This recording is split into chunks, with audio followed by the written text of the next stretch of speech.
It was April 10th, 1912. Richard had just departed from Southampton, England, aboard the most famous ship of the time, dubbed the Unsinkable. Since he had just witnessed a near collision with the SS City of New York, he decided to write to his wife and report the unfortunate and frightening event. "My dearest Sal," he wrote, "we got away yesterday after a lot of trouble." Little did he know that a mere 4 days later, both his pen and the ship he was on would be lost forever at the bottom of the North Atlantic Ocean. Was this some sort of bad omen? Did Richard actually foresee what was about to happen to the ship he was on? In case you haven't figured it out by now, Mr. Richard Geddes was aboard the Titanic on the day that he wrote the letter to his wife. On April 14th, 1912, the ship seemed to have been lost forever. Along with it, so many secrets and treasures have settled at the bottom of the ocean. It took until 1985 for the Titanic's wreck to be finally rediscovered using state-of-the-art sonar technology. Ever since then, they've managed to recover thousands of items from the Titanic, and many of them went on display or auction. Things like jewelry, a life jacket, a menu from the ship's restaurant, or even a sample square of carpet from the first-class stateroom have all captivated the public's attention, just like the many stories of the people on board. Scientists have even tried to come up with strategies to get the Titanic back up altogether to properly study it and stop it from getting more and more damaged at the bottom of the ocean. Some have suggested filling the wreck with ping pong balls to make it float, while others even considered injecting it with 180,000 tons of Vaseline. Another idea was to use 450,000 tons of liquid nitrogen to trap it in an iceberg that would float to the surface. But they eventually had to let go of all these potential strategies since the Titanic is way too fragile to ever be recovered. The Titanic may be one of the most interesting ships lying at the bottom of the ocean, at least in popular culture, but deep-sea divers have a lot of other stories to share. Planes also sometimes find their way to the bottom of the ocean. Deep-sea divers in Oahu, Hawaii, came across the wreckage of an F-4U Corsair plane. It seems to have crashed into the ocean in 1946, as it didn't have sufficient fuel.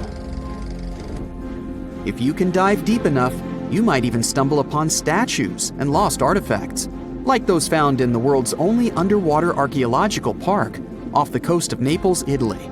It features the ruins of the ancient Roman city of Baia. The underwater statues found here are breathtaking, to say the least.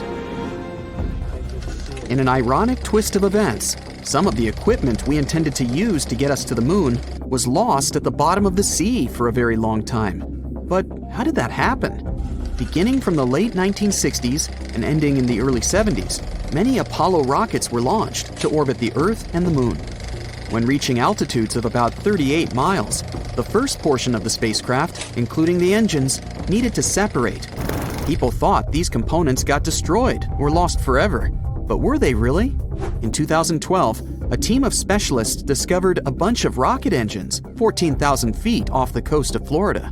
They have since gone through a 2-year renovation plan and are now on display at Seattle's Museum of Flight. Can you imagine stumbling upon a whole city underwater? Back in 2001, a lost city was discovered in the Gulf of Cambay, off the coast of India. Some archaeologists believe it to be the oldest city in history. By comparison, it's almost the size of Manhattan and features massive walls and even plazas. They stumbled upon pieces of sculpture, artwork, and even what looked like ancient wooden furniture, believed to date back up to 9,500 years ago and 5,000 years older than any city previously discovered.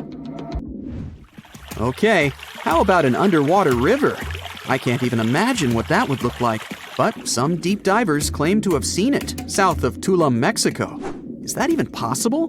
Well, not really, since the Cenote Angelita Cave is not a true river, but a very special type of optical illusion. It's formed by a halocline, meaning a cloud of hydrogen sulfide at the bottom of this underwater cave. Turns out you can actually swim right through this cloud, which makes you feel like you're swimming through a flowing body of water. Not all things discovered underwater are inanimate objects. Some of them are actually quite scary sea creatures. A jellyfish might not be on your list of things to look out for if you can avoid the stings. But this giant one, also known as a lion's mane jellyfish, is the largest known species of its kind. In all fairness, you'll only uncover it if you happen to dive into the waters of the Arctic, Northern Atlantic, and Northern Pacific Oceans. You surely won't miss it, since it stretches across 120 feet from the top to the bottom of its tentacles. When it comes to deep-sea diving, a lot of people are looking to discover some lost treasure. One diver was lucky enough to have hit the literal jackpot when he came upon nearly $1 million worth of treasure on the bottom of the seabed. That was back in 2015, when this lucky diver was swimming just off the coast of Florida. What did he find, you might ask? Well, about 51 gold coins, 40 feet of gold chain, and a rare single coin that was tailored for the King of Spain, Philip V. Speaking of people looking for lost treasures, divers also sometimes found pirate ships. They discovered one of these pirate shipwrecks in 2015 off the coast of Colombia. It dates back to the 18th century. The value of this forgotten ship was estimated to be between $4 billion and $17 billion, as it contained treasures, precious stones, gold, and countless other really valuable items. By comparison, a whole island in the Bahamas is up for grabs at $75 million. A computer is the last thing you'd ever expect to discover underwater, right? And this was no regular computer, but an ancient one. And yet, someone stumbled upon it between 1900 and 1901 on the spot of a shipwreck located off one Greek island. Researchers believe this weird stone contraption to be the earliest form of a computer. It was designed to serve many purposes, such as predicting astronomical positions and eclipses on the calendar. Since humanity lost most of the technology used back then, it was wonderful to rediscover it so many years later. It let us piece together many of the ancient Greeks' accomplishments. The computer is now at the National Archaeological Museum of Athens, should you ever want to check it out in person. This has to be one of the most mysterious places on Earth. It's called the Mariana Trench, and it's the deepest part of the Earth's oceans. We really don't know how deep it is, since it's so difficult to measure. But it's somewhere around 7 miles deep, and 5 times longer than the Grand Canyon. They first studied this massive underwater hole back in 1875 using a weighted rope. Back in 2012, a Canadian film director named James Cameron reached the bottom of the trench in the submersible vessel Deep Sea Challenger. Some of the most bizarre creatures on the planet call this place their home, including the Dumbo octopus, the sea cucumber, and the goblin shark. The Mariana Trench took its name after the nearby Mariana Islands, which are named Las Marianas in honor of the Spanish Queen Mariana of Austria. We're in Siberia. It's so cold here that freezing gusts of wind are burning your face. All that white snow seems to be blinding you. This place resembles Antarctica because of the permafrost. Recently, a group of scientists researched one of the local rivers. With the help of a drilling rig, they extracted several samples of frozen soil. The scientists were shocked to find living creatures inside the ice. Later in the laboratory, they realized that the creatures were microscopic multi-celled organisms known as bdelloid rotifers. These creatures looked like little worms.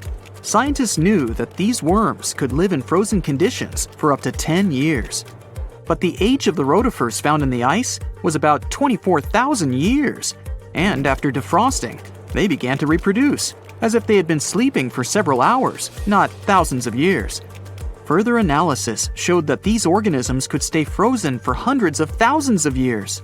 The rotifers might have lived during the time when people didn't invent the wheel yet. And this isn't their only superpower.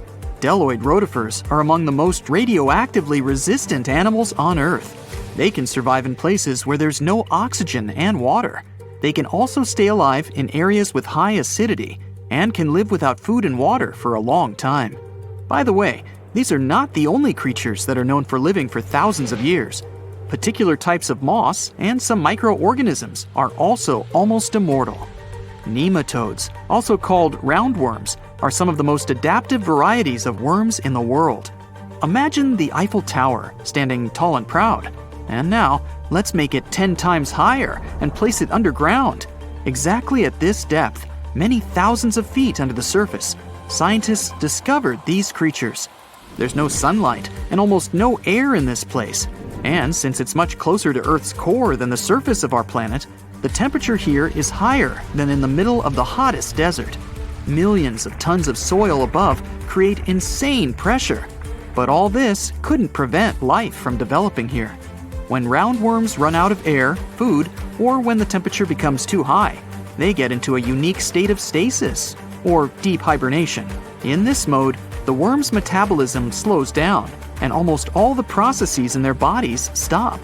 The creatures can sleep for a very long time, and only wake up when the environment becomes more livable. By the way, you don't have to go so deep underground to find these creatures. Nematodes are found all over the world. They can live in hot springs, deserts, high in the mountains, among the harsh ices of Antarctica, or inside animals and humans. Our next invulnerable creatures are tardigrades, also known as water bears. These are microscopic, 8-legged invertebrates closely related to arthropods. It's impossible to see them with the unaided eye. But a conventional microscope will allow you to see tardigrades in detail. They look like minuscule bears. They're called water bears because they need a thin layer of water around their bodies at all times. It's necessary to prevent dehydration. Tardigrades have been found in all kinds of environments, from ocean depths to sand dunes. They're incredibly robust, thanks to their unique organism structure.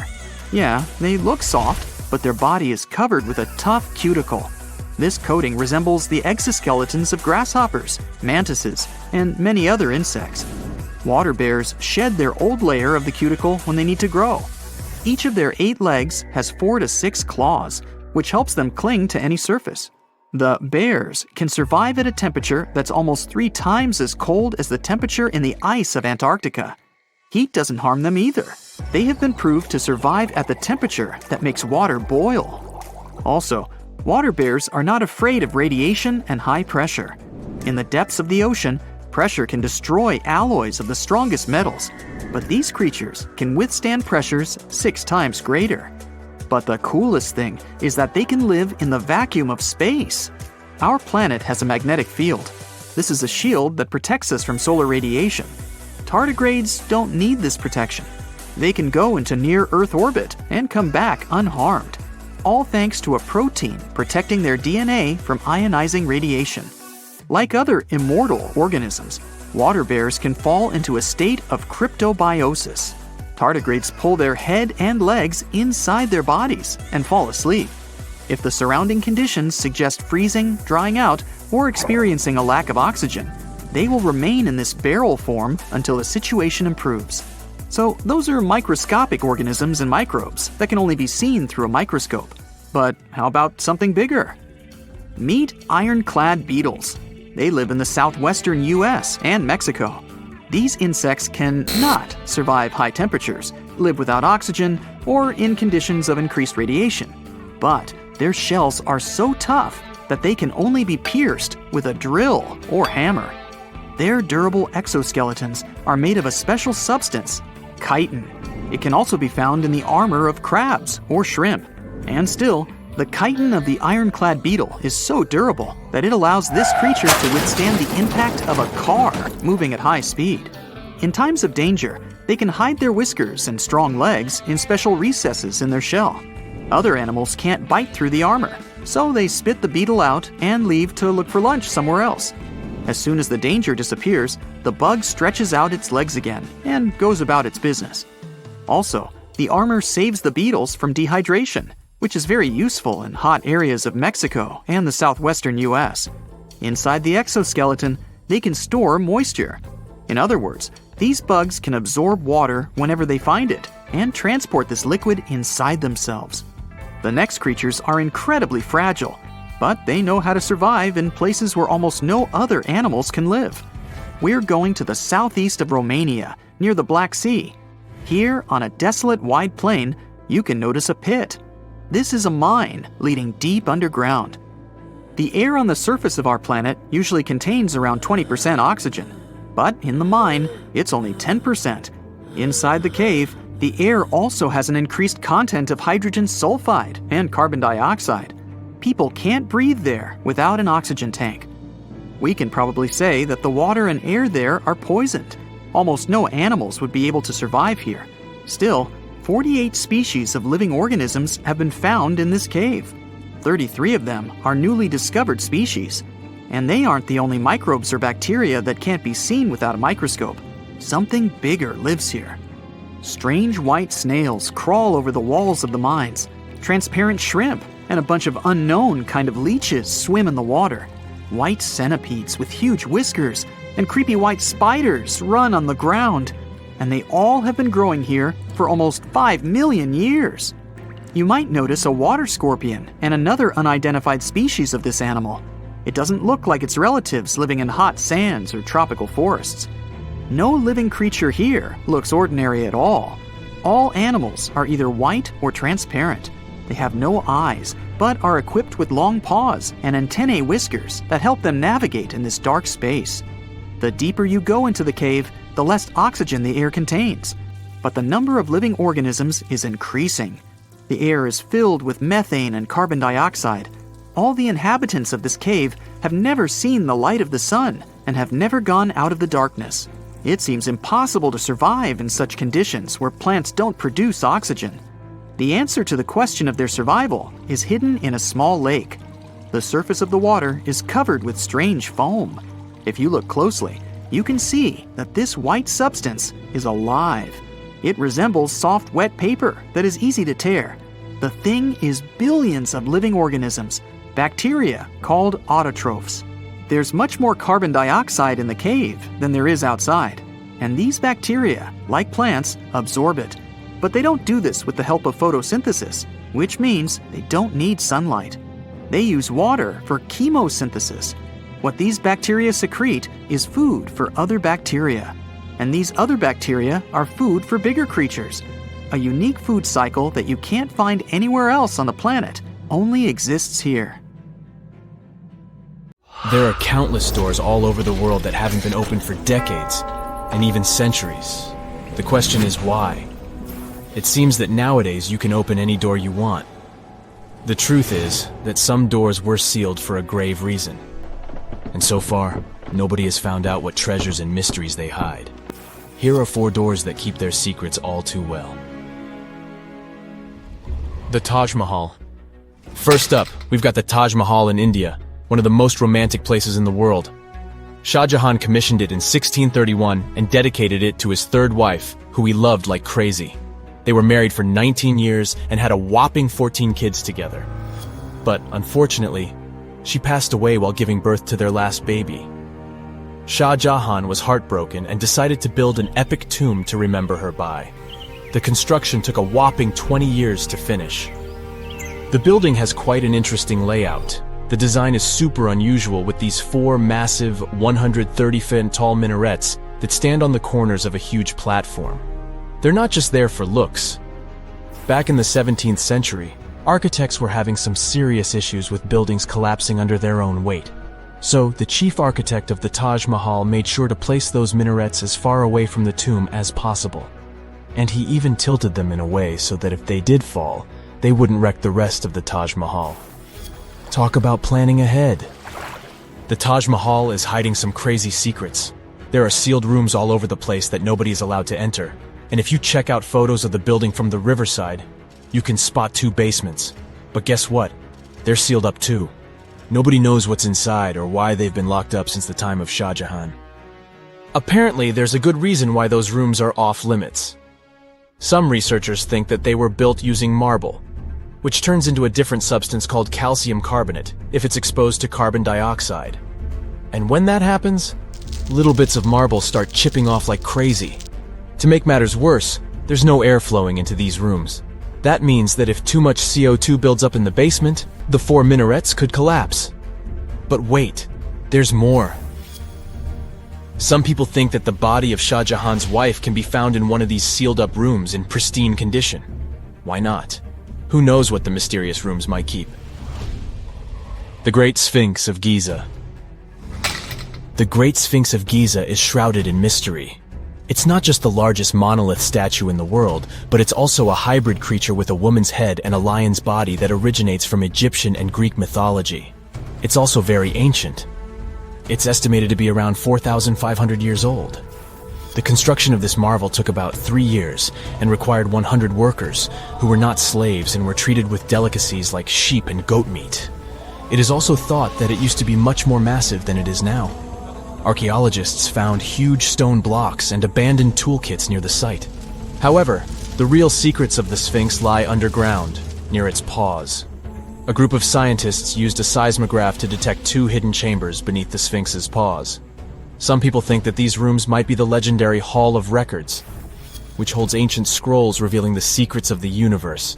I mean, that's way cooler than any library I've ever been to. Rumor has it that the Egyptians even had info on Atlantis stashed down there, which is like a super old version of a conspiracy theory. Unfortunately, we can't go on an adventure to check it out just yet. The chambers presumably have 2 entrances, but both remain sealed. The researchers haven't yet received the green light to check out their theory. Let's hope they won't keep us in suspense forever. Sri Padmanabhaswamy Temple. This temple is located in the beautiful state of Kerala in India. This temple is famous for more than just its breathtaking beauty. Underneath the temple there are 6 vaults, creatively named A, B, C, D, E, and F. The enormous iron doors to these chambers add to the mystery of what's behind them. A few years back, the authorities decided to open these vaults to the world, but it wasn't an easy task. You can't just open the doors and enter the vaults. It required a lot of work. It took them a while, but finally, in 2011, they opened 5 of the 6 chambers. And guess what they found? Tons of treasure. Bags of gold, precious gemstones, and priceless diamond jewelry. The estimated worth of everything found in the vaults is a whopping $1 trillion. It's like the temple was the real-life inspiration for Aladdin's Cave of Wonders. But wait, I said 5 of the 6. What happened to the last one? Vault B has remained closed, but not for lack of trying. They simply didn't manage to open it. There is even a belief that it's fatally cursed. Legend says that only a saint or sage can break the curse by chanting a specific mantra. But no one has been able to do this yet, presumably because we don't have saints or sages at our disposal. There is also rumor that in the 30s some temple invaders tried to enter Vault B to do some good old looting. But they never reached their target. Apparently terrible snakes materialized out of nowhere and chased the gang away. But of course, this is just an urban legend, and there is not proof of that. However, it is said that the Auditor General dealing with the temple claimed that Vault B had been opened at least 7 times since 1990, and nothing bad happened to anyone who entered. Who knows? Maybe we should send Indiana Jones to check it out. The First Emperor's Tomb. Deep under a hill, completely undisturbed and surrounded by dangerous traps, lies an ancient 2,000-year-old tomb. It belongs to Qin Shi Huang, the first emperor of China. He was born in the Qin state and became king when he was just a boy. But when he grew up and gained full power, he united the warring states ancient China was divided into by conquering them. After that, he created the Qin dynasty. When he died in 210 BCE, they buried him deep underground in a massive tomb. And when I say massive, I mean massive! Back in 1974, some farmers in Xi'an, China, stumbled upon something strange while digging a well, a huge terracotta soldier. This discovery led to an extensive archaeological dig that has continued for over 40 years, revealing a collection of thousands of clay soldiers. The unique thing about these soldiers is that each one has its own unique features, from hairstyles to facial expressions. It's believed that there could be up to 8,000 of these soldiers, but only 2,000 have been found so far. Interestingly, the central tomb, which is believed to be the resting place of the emperor, is still untouched. In ancient records, there are references to a vast underground city that the emperor built, complete with scenic towers, palaces, and whatnot. Sima Qian, a Han Dynasty historian, wrote that the tomb was adorned with treasures and had space for hundreds of officials, but the lack of technology to properly examine the site is what's holding things up. Qin Shi Huang was surrounded by liquid mercury in his tomb, with 2 of the streams representing the major rivers of China, Yellow River and Yangtze. The ancient Chinese believed that mercury could provide immortality, but it could have also caused the emperor's death since he regularly took mercury pills to prolong his life. The dangerous levels of mercury contamination in the soil near the tomb are the main reason why scientists are reluctant to explore it. It could be very dangerous both for people and for the environment. Now, if I had to choose which door to open, I'd probably go for the one that doesn't lead to a tomb surrounded by poisonous mercury. Call me crazy, but I'd like to avoid any potential health hazards. Tunnels, metro, underground systems, and even secret passageways to the houses of the rich and famous. Why else do we need tunnels, you may wonder? To hide. Many cities have underground tunnels and even underground doppelgangers. Now let's make it clear. Those passages are normally not connected, contrary to the popular rumor claiming that it was possible to get from Scotland to Turkey using underground passageways built around 5,000 years ago. I mean, it sounds insane even today. Imagine building it back in the day. These tunnels have an official name, the Erdstall tunnels, and they were most likely built in the Middle Ages. However, we still don't have the exact information about the date. The highest concentration of those tunnels are in Bavaria, Germany, but there are many of them in Great Britain and France too. Erdstall tunnels, a unique type of earthen passage found globally, are characterized by their narrow, oval-shaped corridors and tight choke points, known as schlups, or slip-outs. Despite speculation, their purpose remains a mystery. However, some of those tunnels have fireplaces and even vents, which might mean those were used primarily for shelter. Dating back to the Middle Ages, possibly as early as the 12th century, Erdstall tunnels lack archaeological signs and historical records, so it's not a surprise that there are many rumors about their use. Some scientists are sure those were storage spaces, though their narrowness makes this impractical. Another idea is that they provided hiding spots for farmers during tribal raids. However, their single entry point raises doubts about their effectiveness in evading threats. Now, if you're feeling like Indiana Jones and want to venture into those tunnels, you're in luck. A few structures, like the Erdstall Radkobluken in Austria, welcome visitors to explore these enigmatic structures. Most of them are closed to the public eye, though. The origins of Erdstall tunnels remain largely unknown, just like their real functions. And if you think, hey, it's the 21st century here, we can study pretty much everything, well, you're wrong. What makes these tunnels hard to study are the tight confines. Traditional surveying methods often prove inadequate in such spaces. To solve this problem, scientists use a handheld device that integrates an RGB camera, a gyroscope, and high-resolution depth sensors, allowing them to capture intricate details of the tunnels. They also use modern techniques like 3D surveying in hopes of uncovering the true origins and purposes of those tunnels. One hypothesis even suggests they may have been poorly conceived dwellings, abandoned when their inadequacies became apparent. Still, not everyone quite agrees with this idea. Other theories suggest they served spiritual purposes, while the most intriguing idea speculates that those tunnels may be remnants of extraterrestrial civilizations. Experts believe they may have been used for practical matters, such as granaries or hiding spots from looters. As we don't have exact info on who built it and when, it may be pretty much anyone, even a sloth. Nope, I'm not a lunatic. Sloths can build giant tunnels. Check this out. In 2009, a farmer in southern Brazil was driving his tractor through a cornfield when it suddenly sank into the ground. He quickly discovered he had broken through the top of an underground tunnel. When researchers came to investigate, they found a tunnel around 6.5 feet high and the same 6.5 feet wide, extending about 50 feet long, right beneath the farmer's house. When they looked closer, they instantly saw deep claw marks on the walls. That was the proof the tunnel wasn't human-made. So that thing the farmer uncovered was a megafauna paleoburrow, a prehistoric tunnel dug by ancient creatures like giant ground sloths or giant armadillos from over 10,000 years ago.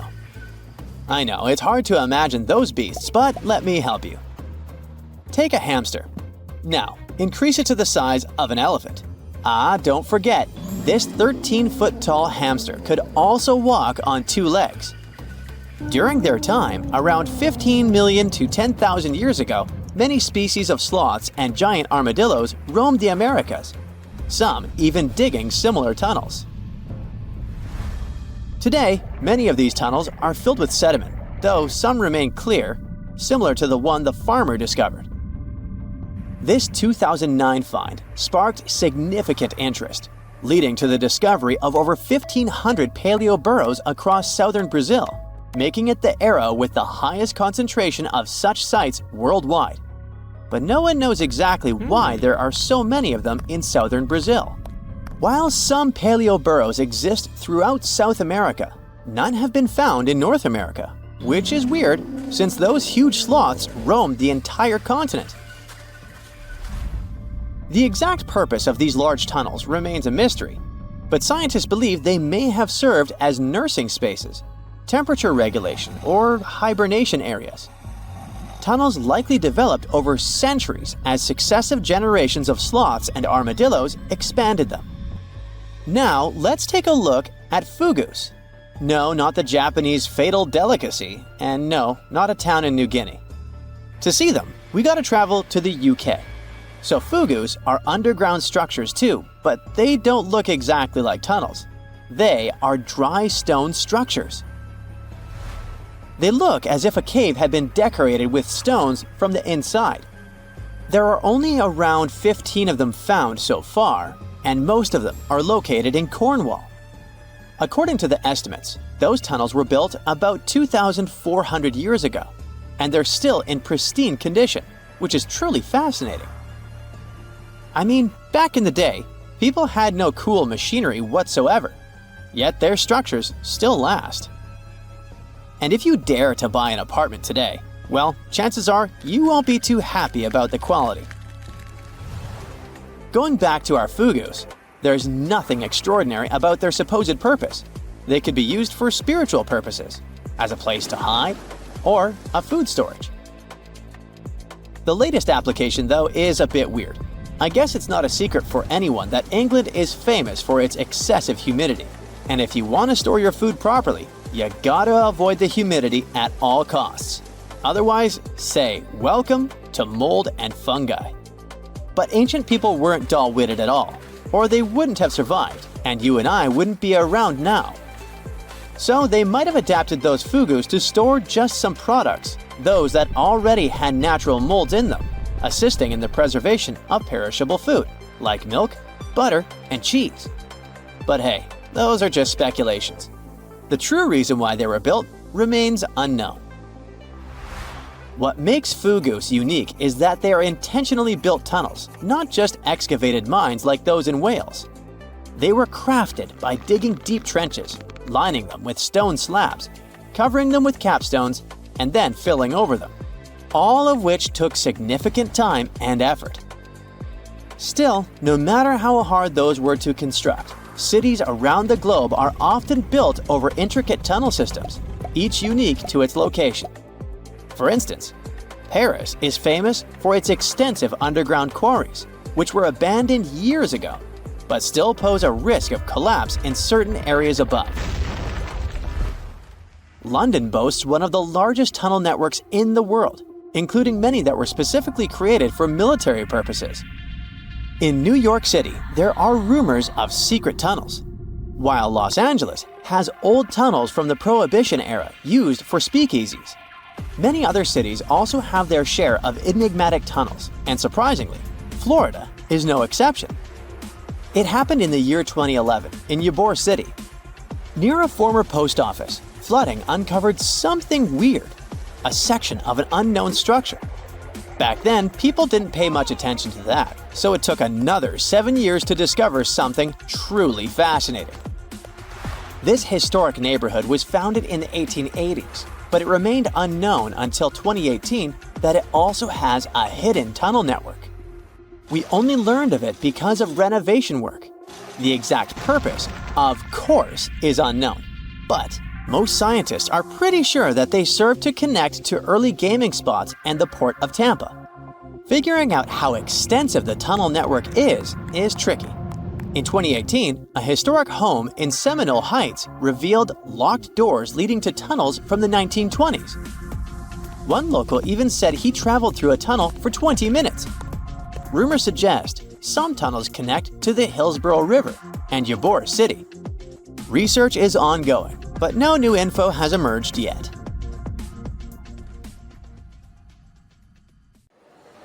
It's the first day of your long-awaited trip to the Amazon forest. You flew all the way to South America. More specifically, you landed in the city of Manaus. It's the heart of the Brazilian Amazon. So far, you've traveled by air, car, and now water. You are on a tiny boat, moving through the dark waters of the Amazon River. Yes, the river is also called the Amazon. And just FYI, it's the second longest river in the world. It loses only to the Nile River in Egypt. The Amazon sprawls for an impressive 2,700 square miles, beginning in Peru and ending only when it meets the Atlantic Ocean off the coast of Brazil. To get a closer look at the forest, you decide to start by exploring it by boat. First up, you watch some piranha fishing. You can even try to catch one yourself if you like. As you may know, piranhas are carnivorous fish that inhabit the Amazon River, so it might not be your best option to go swimming in these waters. One of the most emblematic species of alligators present in the Amazon River basin is the broad-snouted caiman. It looks pretty much like a regular alligator, except for the fact that it has a yellow chin. Your guide leaves the boat and searches the water to show you a caiman up close. He also tells you of another legendary creature that lives in the dark waters of the river, the pink dolphin. Lucky you get to witness a family of pink dolphins showing their fins near your boat. They look magical from the place where you're sitting. You've probably never known dolphins can be pink, huh? After a few mesmerizing moments, you discover that the dolphin's pink color is nothing but an illusion. The animals are originally pinkish-gray, but due to the brown colors of the Amazon River, they look vivid pink when you stare at them from above. Your guide tells you that the pink dolphin is a central character of Brazilian folklore.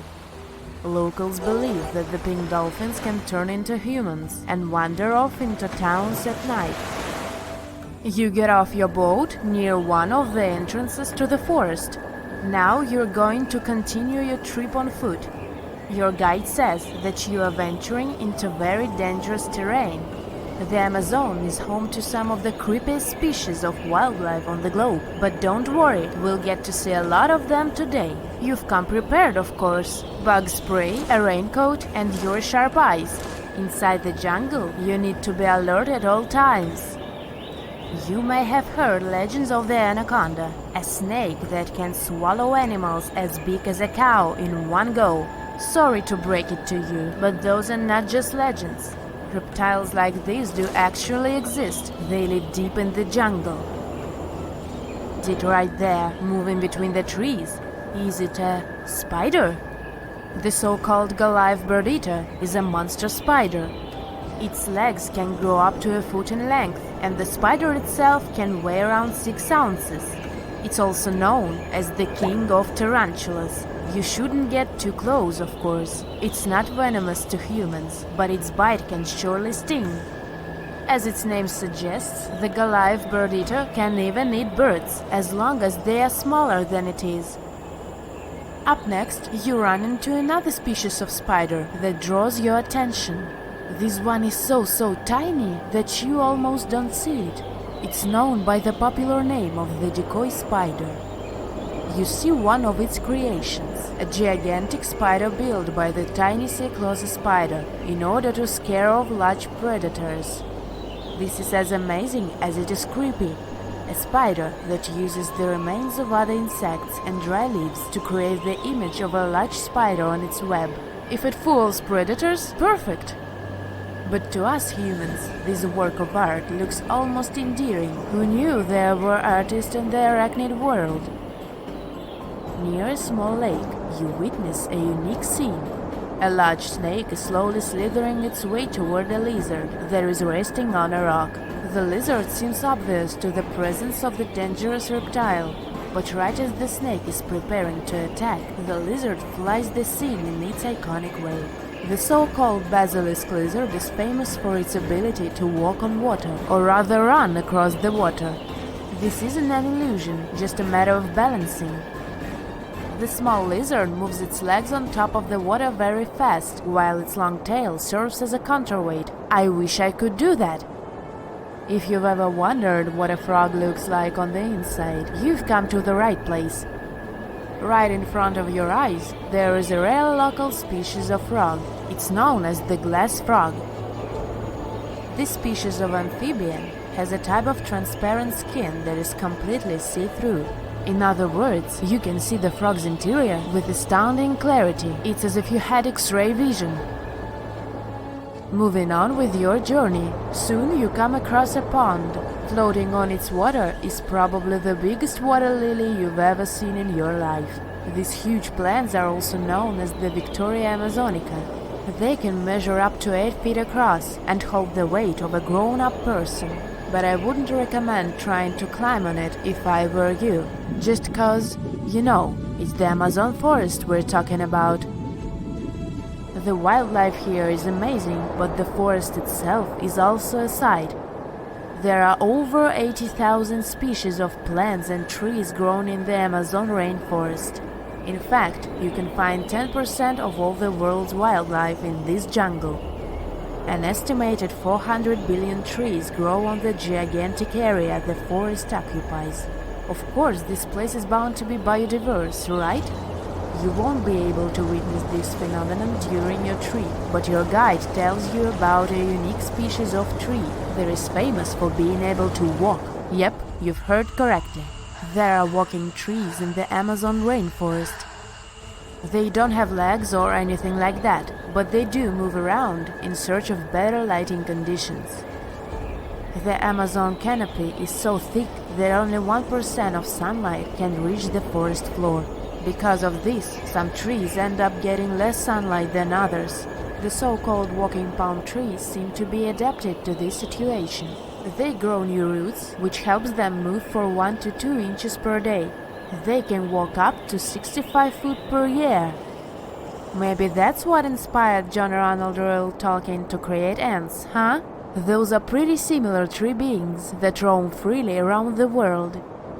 I kid you not, it's not only wildlife that inhabits the Amazon. Actually, over 30 million people live in the forest. And there are also ancient settlements that scientists believe to have been thriving there. And I'm not talking about El Dorado, that's just a myth. But in 2018, a groundbreaking study showed that up to 1 million people probably inhabited the Amazon, between 1250 and 1500 CE. Can you imagine that? Working alongside local indigenous people, researchers from the University of Florida found several mounds in the Amazon. Besides these mounds, they also discovered interesting ditches and geoglyphs. After mapping all of these recurring mounds, scientists understood that this was a sign of an ancient settlement. They found remnants of carefully designed walls centered around plazas. This could only mean that these ancient cities were big and could host hundreds of thousands of people. These findings brought back the idea that the Amazon could have been home to thriving civilizations way before the Europeans arrived there. But rather than cities drenched in gold, they were simply well-developed agricultural societies.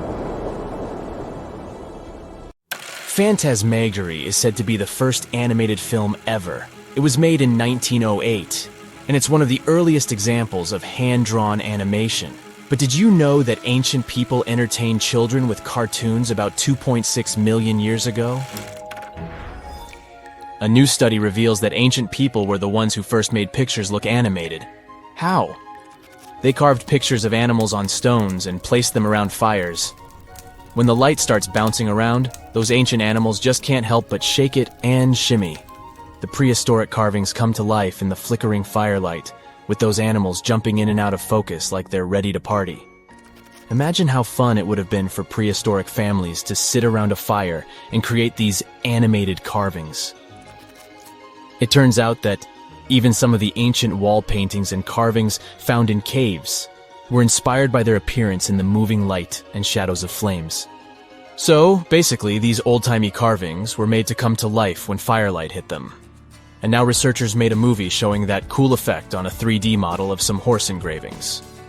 The study says our brains are wired to see moving things in changing light, which is why these carvings probably mattered to our ancestors. In other words, cave people were like, hey, let's carve some cool stuff on this rock, and when we light a fire, it'll look like it's moving. And now these scientists were like, that's awesome! Let's make a movie to show this, everyone!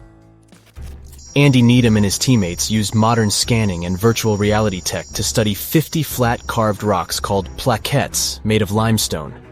These rocks were found in southern France back in the 1800s and now sit in a museum in London. They are covered in 77 realistic carvings of all sorts of animals, like horses, reindeer, and chamois. Apparently, Homo sapiens, with a lot of time on their hands, made these engravings a whopping 12,000 to 16,000 years ago. Needham realized that many of these carved rocks were harmed by fire, some covered in white ash, others dried or fractured because of heat. Upon closer examination, he discovered pink bands of discoloration resulting from iron deposits in the stone. What's more interesting is that the animal engravings were often superimposed on top of each other, sometimes even melded together, or fitted around each other like some kind of prehistoric animal jigsaw puzzle.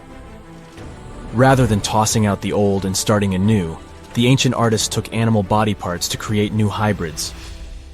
For instance, one of the rocks depicts both a horse and a wild cattle-like creature known as a bovid. In this masterpiece of prehistoric art, the horse's abdomen and neck become the back and neck of the bovid, while the horse's head forms the bovid's ear. What a creative way of recycling. Researchers believe that the prehistoric rocks from Montestric were used as primetime entertainment for our ancestors. More than one person carved the animals. People from different levels of skills showed their artistic glory, and it was a group effort. The fact that these rocks were found together also suggests that this was a community activity. So it's like families were all gathered around the TV, carving rocks and cheering on their favorite carved animals. Who needs Netflix when you have Paleolithic TV? The engravings on these rocks and the signs they were exposed to heat suggest they were created to look like they were moving. Sometimes you see different animals in different poses, so one would come to life, and then another, and then a different one. It's like a Stone Age version of Disney.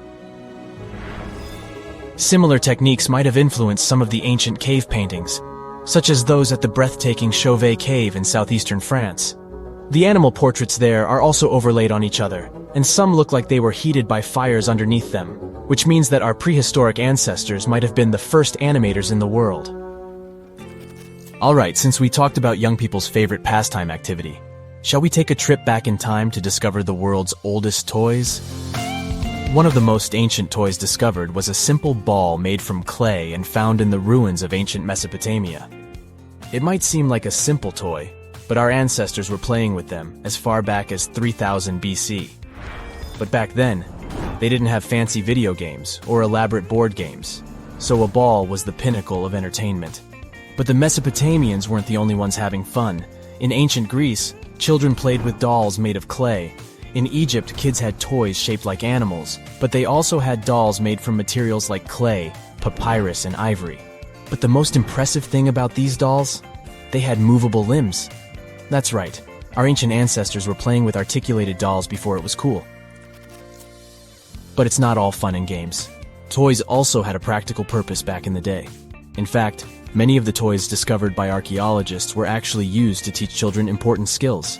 For example, Egyptian children played with dolls that were shaped like doctors, which helped them learn about medicine and healthcare. And let's not forget about the toys that were used to train future warriors. In ancient China, kids played with toy horses and chariots, which helped them prepare for a life of battle. Talk about getting a head start on your career!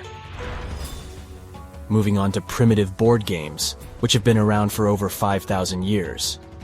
The oldest board game is called Senet, and was discovered in ancient Egyptian tombs. It's a bit like a cross between chess and backgammon, and it was so popular that it was played for over 2,000 years. Now that's a game with staying power. But let's not forget about toys for the little ones. Archaeologists have found ancient rattles and whistles that were used to entertain even younger members of their families. And if you thought your kid's toy collection was impressive, just wait until you hear about the ancient Egyptian princess who had over 100 wooden toys in her chamber. But perhaps the most surprising toy of all was the yo-yo. That's right. The yo-yo has been around for over 2,000 years. It was first invented in ancient Greece and was often used in battle, believe it or not. But eventually people realized that it was much more fun to just play with it and do tricks. Marbles are also around as a toy that has been entertaining kids, and some adults, for thousands of years. Archaeologists have found evidence of marble dating back to around 5,000 years ago in the Indus Valley civilization. Back in those days, marbles were made from all sorts of things. Want to take a wild guess? Okay, I'll tell you. Fruit pits and small pieces of smoothed stone. That's right, those ancient kids were getting creative with their playthings. Some artisans even went the extra mile and crafted marbles from clay. Let's head back to ancient Egyptians and their adorable miniature boats made from ivory, wood, and clay.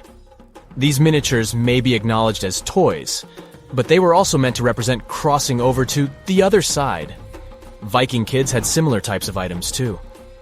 A wooden toy boat over 1,000 years old was found on a farmstead near the coast of Norway. This toy looked like a real boat, and it would have been the ultimate cool thing, just like how kids today go nuts over race cars and drones. You can imagine little ones back then showing off their toy boats to their friends. Many of these toys are still pretty fun to play with today. There are many others left aside, like toy soldiers and spinning tops. Do you want to know more about ancient toys or gadgets from the early days of cinema? Everyone loves a good landmark. The Roman Colosseum, the ancient city of Machu Picchu, the Giza pyramids. But have you ever wondered how it once looked? Way back in the days when they were built? Or even in the time they were covered in ivy and forgotten by humanity? Buckle up, because we're heading on a time travel adventure to the world's greatest archaeological sites. Our voyage begins in South America, deep inside the Peruvian mountains. Behold, the city of Machu Picchu. Machu Picchu is a monument to the ingenuity and power of the Inca civilization. During its prime, the Inca civilization stretched 2,500 miles along South America's coastline from modern-day Ecuador all the way down to Chile. And Machu Picchu was located at the heart and center of it. The historic site was constructed at around 7,000 feet above sea level, more or less around 1450 BCE. The gated city consisted of around 150 buildings made of stone. The Incas managed to build temples, houses, and even a complex aqueduct system to irrigate the entire town. And yes, they did all that without the help of wheels or any instrument made of iron. The housing model is somewhat similar to stone houses we see nowadays, with the difference that the Incas didn't use any cement to stick together the blocks of stone. Yet, they fit seamlessly on top of each other. Not only that, the Incas must have developed a rudimentary yet effective anti-earthquake technology, since in the event of a quake, the rocks would shake without falling out of place. If Machu Picchu had been built today, it would have cost over $70 million to finish the entire thing. The purpose of the site is still a mystery to many historians. Theories suggest that it could have been built as a ceremonial site, a safety base for the Inca people, or even a retreat for royalty. What we know for a fact is that in the 16th century, 100 years after Machu Picchu was built, its population abandoned it, with tree roots taking over the majority of the site and keeping it hidden from humankind for over 4 centuries. It wasn't until the 20th century that the world was reintroduced to Machu Picchu when a Peruvian farmer led Yale University professor Hiram Bingham III to visit the site. Since then, Bingham and many other explorers dedicated their lives and research to studying the archaeological wonder of Machu Picchu. Now, for the next stop on our time-traveling vehicle, the city of Pompeii in Italy. Pompeii has crowded our collective imagination for many years. The eruption of the Mount Vesuvius volcano in 79 AD and the destruction of an entire city is hopefully not something that will happen again. But I bet you're wondering, what did Pompeii look like on its last day? It took 18 hours for Pompeii's streets, markets, houses, and forums to be buried under millions of tons of volcanic ash. Thanks to some clever scientists, we discovered that the lava and ashes that covered Pompeii on its very last day actually helped to freeze the city in time. Different from ice, the cloud of ashes did not preserve the city intact, but as the items disintegrated over 2,000 years, they left voids under the earth. Archaeologists found that if they filled these voids with plaster, the shape of the buried city would soon reveal itself. And that's exactly what happened. Of course, it was nothing like the bustling city of 12,000 people that had existed for many years before the fateful eruption. Pompeii was a vibrant and rich municipality. The site's ruins revealed that many areas of Pompeii boasted impressive houses, some with balconies, which was a sign of great wealth at the time. And, believe it or not, even some artwork survived the eruption. Archaeologists found well-preserved frescoes and murals of mythological creatures, all indicating that members of the high society lived there. Ruins show the city even had thermal baths and showers made with luxurious materials. Oh, and apparently, the people of Pompeii had amazing teeth. Yes, archaeologists could see even that tiny level of detail from the plaster molds they recovered from underground. Still in the Italian territory, we find one of the world's biggest tourist attractions, the Roman Colosseum. It was built as an amphitheater during the reign of Emperor Vespasian, around 70 AD. It wasn't until 80 AD that Vespasian's son, Emperor Titus, inaugurated the Colosseum. The monument was something to behold, with 157-foot-tall walls, over 80 entrances, and the capacity to host 87,000 people. All social classes and groups were welcome at the Colosseum, and this partly explains why it flourished for so many centuries. During the decline of the Roman Empire, around the 6th century AD, the Colosseum started being neglected and abandoned. The monument was looted, and some of its columns and stones were used to build infrastructure elsewhere. Only 1/3 of the original Colosseum still remains, and if it's big now, imagine what it once was. Greece was home to one of the world's largest empires. At the height of this empire, literally and historically speaking, more or less 2,400 years ago, the Greeks built a citadel known as the Acropolis. The Acropolis, which is composed of historical buildings, is considered to be one of the biggest landmarks of Western civilization to date. Tourists that visit the capital city of Athens today may be faced with yellowish and broken pillars of the Parthenon, standing way up high in one of the city's hills. But way back when it was built, between 447 and 432 BCE, the imposing and majestic Parthenon was purely white, as the entire monument was built with gleaming white marble. The statues inside were made of gold. The Parthenon is a 23,000 square foot temple held up by 69 marble columns. The largest blocks of marble are massive, weighing around 10 tons each. And the most surprising fact is that the marble didn't come from Athens, but from a nearby site that stood 10 miles from the Acropolis, known as Mount Pentelicon. Historians intrigued by where the primary material for building the Acropolis came from found tiny and big blocks of marble all scattered around the floor of Mount Pentelicon. There was also a paved road that the Greeks had built to carry the rocks around. But perhaps the most impacting monument of all times is located at the heart of the Middle East, outside the Egyptian city of Cairo. The pyramids are considered one of the 7 wonders of the ancient world. The Giza pyramid complex was built as a tomb for the pharaoh Khufu around 4,500 years ago. Between 20 to 30,000 people took part in the construction process. It's composed of 3 pyramids.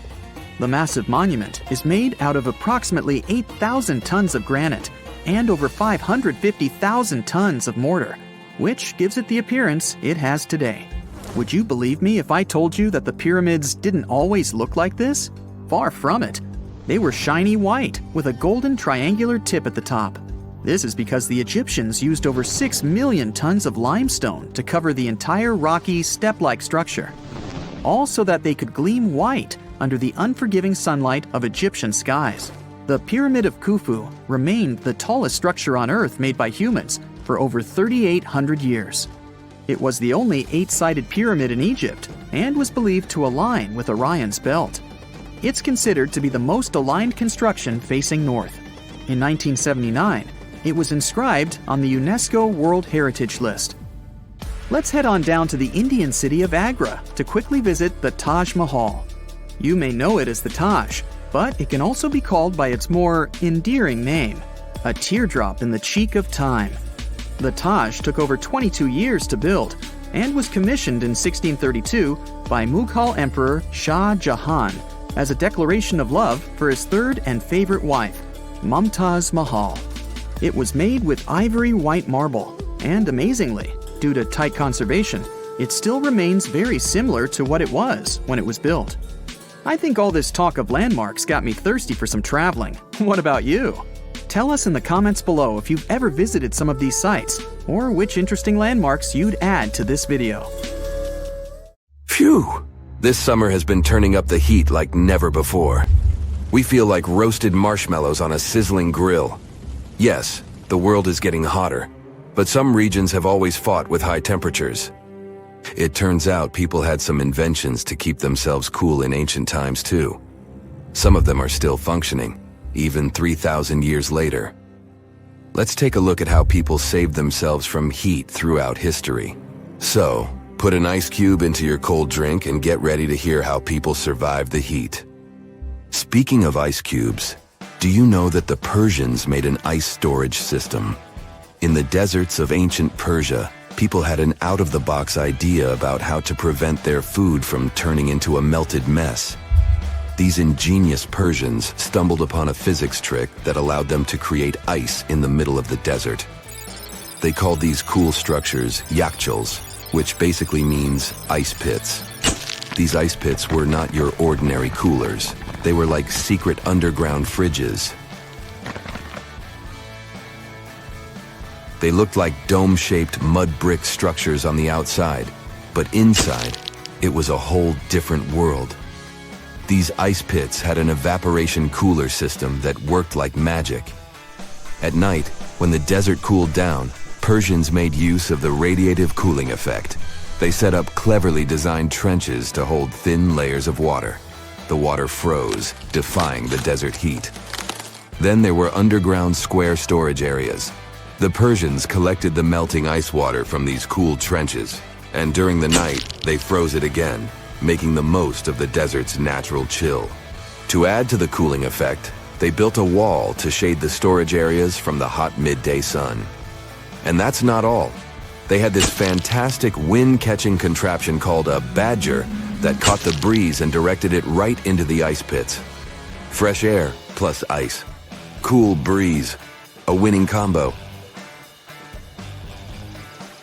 They even had intricate water channels called qanats to bring water to the ice pits and homes all the way from the nearby mountains. As time passed, these yakhchals faded into history and modern technology took over. But hey, there's good news too. Some awesome folks in Iran are restoring these ancient coolers. So, if you ever find yourself in the desert, don't forget to pay a visit to these marvelous places and witness the genius of the ancient Persians firsthand. Now, I want to focus more on the wind catchers because they don't just help make ice cubes. They actually function as a cooling system as well. Back in the day, those clever architectural wonders were all the rage in places like Persia, modern-day Iran, Egypt, and the Middle East. Imagine tower-like structures with openings at various levels strategically placed to harness the power of nature's breeze.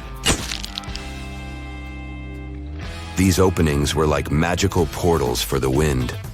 They captured those refreshing gusts and guided them right into people's living spaces. Basically, they were natural air conditioners. The breeze would gracefully flow downward, cooling the ground as it danced through the building. The secret sauce lies in the details. The tower's height, the number of sides, the openings, and the positioning of the interior blades. Everything plays its role in how efficiently the wind towers work out. Thanks to these wind catchers, ancient societies could enjoy comfy indoor temperatures without sweating. Can you imagine living in those times? Feeling the gentle breeze whisking through your home, keeping you feeling fresh and chilled out? The Persians are often credited for inventing these awesome wind catchers. But hey, don't forget about Egypt. There, you can find traces of similar structures dating all the way back to 1300 BCE. Yes, the invention of wind catchers may have occurred in ancient Egypt, but Yazid in Iran is the city with the largest number of wind catchers. People wouldn't have been able to live there without these ancient ACs because there was almost no rain in the area throughout the year. Now, let's look at these perforated double-skinned exteriors. Imagine dressing up a building with a fancy perforated screen. It's like giving its exterior a stylish makeover while keeping things chill inside. This genius technique, firstly, scatters the natural daylight, so no harsh sunbeams to blind you. The screen also offers shade like a pro, giving the building's interior a much-needed break from the blazing sun. Think of it as a natural sun hat for your home. Placing this screen about 4 feet away from the outer walls creates a breezy, dreamy hallway for fresh air circulation. And hey, they add a touch of elegance to the building too. These structures are sometimes called jali. Jaipur, India, for example, has an average daytime temperature of about 100 degrees Fahrenheit. So these structures are lifesavers. Jalis come in various forms, crafted from cement, earth, and wood. It's a cultural symbol deeply embedded in Indian architecture. You can find its captivating presence in iconic historical buildings like the majestic Taj Mahal and the Grand Red Fort in Delhi. But hey, it's not just a thing of the past. It's still rocking modern architecture scenes, and its charm has sparked creativity in artists and designers worldwide. It adorns the building's exterior, its cross-section showing a larger opening on the outside and a smaller one on the inside. This is where the Venturi effect steps in to show off its physics prowess. As the air flows through the narrowing passage, it picks up speed, creating a difference in pressure between the inside and outside of the building. Air blowing at a higher speed gets compressed, and when released, it cools down. Mashrabia is a wooden lattice or screen used in the Middle East and North Africa.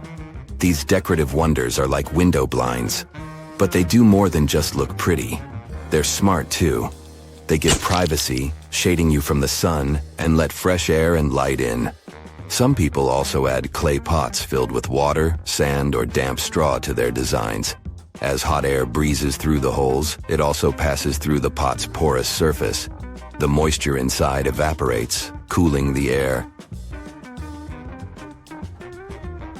This is a perfect low-cost technique for hot and dry climates. It's eco-friendly, and there's no need for electricity. Now, let's fast forward to today. Designers are getting creative, mixing traditional wisdom with modern tech. At the Al Bahar Towers in Abu Dhabi, they've got it too. Picture over 2,000 hexagonal panels that dance with the sun's movement, providing shade to the building's interior. Water evaporation was another secret weapon for ancient people. Simple, yet super effective. Plus, ancient Egyptians hung wet mats and curtains in doorways. When the air passed through them, it cooled down, providing a relief from the scorching sun. Ancient architects were the masters of maximizing airflow. They knew how to cross-ventilate and let hot air escape while inviting cooler air to the party. Speaking of ancient Rome, bathhouses were the place to be back then. It was like a community hub. People gathered to chat about politics, play sports, and, of course, take a relaxing dip. The frigidarium was the cool spot in Roman baths. After a steamy soak in the caldarium, Romans dashed to this giant pool to chill out. Then in some places, like Cappadocia in Turkey, people went underground to hide from the heat. They carved cozy dwellings in volcanic rock, harnessing the Earth's natural cooling powers. So the lesson here is simple. Architects and designers can create wonders by combining local traditions with smart tech. California's Death Valley boasts the highest officially registered temperature to date, with 134 degrees Fahrenheit in 1913. Meanwhile, Africa's sweltering record stands at 131 degrees Fahrenheit in Kebili, Tunisia, as noted in 1931. In Europe, the highest temperature ever documented reached almost 120 degrees Fahrenheit in Sicily in August 2021. Then, in 2022, the UK had the hottest summer of all time. And now we're off to almost 5,000 years ago. Let me take you to ancient Egypt, where back in 2550 BC, guess what? The construction of the Great Pyramids of Giza started. People learned to build cathedrals and skyscrapers, but it wasn't until recently that these massive buildings appeared. It's still a mystery to even modern scientists how these pyramids were built 5,000 years ago. No wonder they are one of the 7 wonders of the ancient world. They're also the oldest of them and the only wonder of the ancient world that still exists in the 21st century. It must have taken a lot of cooperation to build a thing that massive, even for today's metrics. But the Giza pyramids weren't the first pyramids ever. The first one, called the Step Pyramid, was built around 80 years before the first Pyramid of Giza in 2630 BC for King Djoser. It wasn't meant to be extraordinary, but ended up being quite impressive. It was a pyramid of 6 stepped layers of stone. It was 204 feet high, which is as tall as a 19-story building. And it was the tallest building that existed at that time. It wasn't just a pyramid though, it was surrounded by a whole complex of buildings, including even courtyards. In ancient Egypt, people believed in the afterlife, so everyone, especially kings, wanted to make sure they had everything they needed to get ready for it. Here's why the pyramid complex was perfectly supplied with a lot of objects people used every day. The complex included a pyramid and a kind of a palace. Those buildings had many things the king loved and might need one day, like furniture, food, and gold vessels. After Djoser, building pyramids became common practice, but many pyramids weren't finished. It would usually take about 20 years to build one, but many rulers reigned way less than that. Overall, there are more than 100 pyramids. The most famous pyramids are the Great Pyramids of Giza. The first one and the biggest one was built for Pharaoh Khufu, around 2550 BC. Initially, it was 481 feet tall, which is as tall as a 40-story building. The second pyramid was built for Khufu's son, Pharaoh Khafre, around 2520 BC. It's just a bit shorter, usually standing at 471 feet high, a 39-story building. This is the pyramid with the famous statue of the Sphinx. Sphinxes have a lion's body and a human head. They were built to guard important areas. This one has the head of Pharaoh Khafre and is guarding his pyramid, facing the sunrise. The Sphinx is most well known and is one of the world's biggest and oldest statues. Originally, it had red color and did have a nose. It's still possible to see the trace of red pigment by its ears. But no one knows exactly when the nose disappeared. For some time, the Sphinx was sort of hidden underground, being covered with sand up to its shoulders. Luckily, in the early 1800s, an adventurer with a team of 160 people dug it out. The third Pyramid of Giza is the smallest one, being more than twice shorter. Originally, it was 218 feet high, about the height of a 20-story building. Built in 2490 BC, it was a pyramid for Khafre's son, Menkaure. The pyramids are designed to align with the points of the compass, and their sides symbolize the rays of the sun. But back at the time, there were no compasses. Ancient Egyptians figured out the directions themselves, and with amazing precision. To align the pyramids, they used 2 constellations. Originally, the pyramids were covered in smooth white limestone and had a gold-silver top to reflect the sun. Later, the white limestone was taken from the pyramids by other kings and used for other buildings. Scientists estimated that ancient Egyptians used about 2.3 million stone blocks to build the first pyramid. Each block weighed more than 1 ton. This is the weight of a rhino. Some blocks were even bigger, being almost as heavy as an elephant. 4.5 millennia ago, there was no modern equipment to help build it. There were no machines, no wheels, and even no steel. The only metal available to them was copper. Even today, scientists aren't sure how the Egyptians managed to build the pyramids. There are no records left that would shed light on it. Some even think that Egyptians wanted to keep it as their secret and didn't even record it on purpose. Many believe that poor people and foreigners built the pyramids, but it's not true. Actually, the builders were very skilled workers, and they were fed and paid well. The archaeologists claim that the builders lived in a nearby temporary city and were a highly organized community with a strong leader. Scientists say that around 20,000 people worked on each pyramid complex, and it took about 20 years to build each. It probably was a national project. The construction site was large in resources, and food and essentials were likely to be contributed from all parts of Egypt. Even with all that support, it remains unclear how people managed to cut, transport, and assemble those huge stones. One of the theories suggests the stones were most likely transported on boats down the Nile River. Then, there was a harder part. They had to be moved to the construction site. For that, they probably used wooden sleds. It wasn't very hard to pull them because the sand mixed with the right amount of water was pretty slick. And 10 people could move a sled even with a rock weighing 1 ton pretty easily. Finally, one last problem. The stones had to be lifted and put into place. Archaeologists have discovered the remains of the ramps system that dates back to when the pyramids were built. Most likely, the Egyptians designed a unique system to move and pull huge stone blocks, but no one knows what it looked like exactly. The most common opinion is that there were several ramps around the pyramid to help move the blocks. The ramp was growing with the pyramid getting higher. They suppose people were walking up the stairs, pulling the stone on the wooden sled up in the middle on the sandy ramp. But this is just one of the options. Others say that the ramps were going around the pyramid. Some say the ramps were inside the pyramid. But we'll never know for sure, and it'll forever remain a mystery, just like the ancient Egyptians wanted. Surprisingly, there's not much inside the pyramids. Most of it is just solid stone with very little open space. But let's take a quick look inside the biggest of the Pyramids of Giza.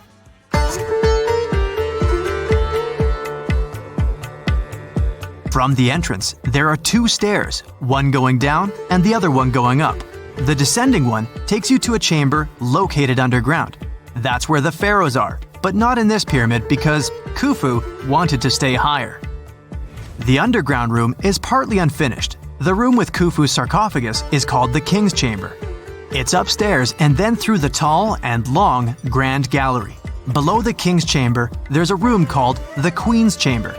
There are no queens though, and no one is sure why the room is called this. Unfortunately, none of these have any hieroglyphs on the wall. They're just bare. If you want to see them, you should go to the other rooms that are decorated. Those pieces of art are depictions of ancient Egypt's culture and daily life. The texts allow researchers to study their language and grammar. Sadly, the treasures that once were here in the pyramid are long stolen. From that room, there are several tunnels for an unknown purpose. There are many tunnels and passages inside the pyramids. There are many chambers and shafts and secret ways. Scientists have been sending little robots with cameras there for some decades already. And the robots did discover another chamber a bit upstairs with hieroglyphs on the walls. But even today, much of the pyramids is still unknown, and there's no so-called building plan of the pyramids. Egyptians did create a mystery no one can crack for 4,500 years already. Scientists recently started to X-ray the pyramid to learn what's inside it without entering it and its narrow, mysterious tunnels. The ancient city of Taposiris Magna is hidden on the northern coast of Egypt. These days it has very little of its former glory, but what lies beneath it may hold the secret to uncovering a famous mystery. That of Cleopatra, the most memorable Egyptian queen in history. The recently discovered tunnel is also known as a geometric miracle for its time. Excavations have uncovered a 43-foot-long structure below the ground, which is partially submerged in water. Its shape and construction technique are similar to that of the Eupalinos tunnel, another amazing ancient discovery. This one is located in Greece and was built by excavating simultaneously from 2 points, aiming to have them meet in the middle. The use of math and geometry to make this construction was astonishingly precise for those days, more so since it was built near a mountain. Archaeologists that have been working on the Taposiris Magna site since 2004 believe this tunnel may lead to the lost tomb of Cleopatra. The clues they found so far seem to back up this theory. For starters, the city and its temple were built by one of Cleopatra's ancestors, Ptolemy II. All the architecture seems to indicate it was dedicated to the ancient spirit Osiris and his queen Isis. Throughout her reign, Cleopatra did try to associate herself with Isis, so it may be no surprise she chose this location as her final resting place. Scientists have yet to pinpoint Cleopatra's tomb, but research continues with the help of modern technology. To study this location better, archaeologists have even used a special device called ground-penetrating radar. This tool allows us to analyze what lies beneath the ground without being intrusive. Since this tunnel is so old, research needs to be done very delicately. Seeing pictures of what's underground before you start digging is incredibly useful and has been done here since 2011. Finally discovering Cleopatra's tomb may help us piece together her story, especially what might have happened during the last portion of her life, which is still surrounded by mystery. We still don't know the exact cause of her passing. Some believe she may have let herself be bitten by a poisonous Egyptian cobra. Others have suggested that she was well accustomed to toxic substances, even hiding some in her hairbrush in case she ever needed it. But that's not to say she chose to use it on herself. We do have a lot of other interesting information on Cleopatra that's equally as impressive, like the fact that she had a stylist. Most of the images you've seen depicting this famous queen show her wearing black eyeliner. This look was put together by Iras, a woman known to have been her personal beautician.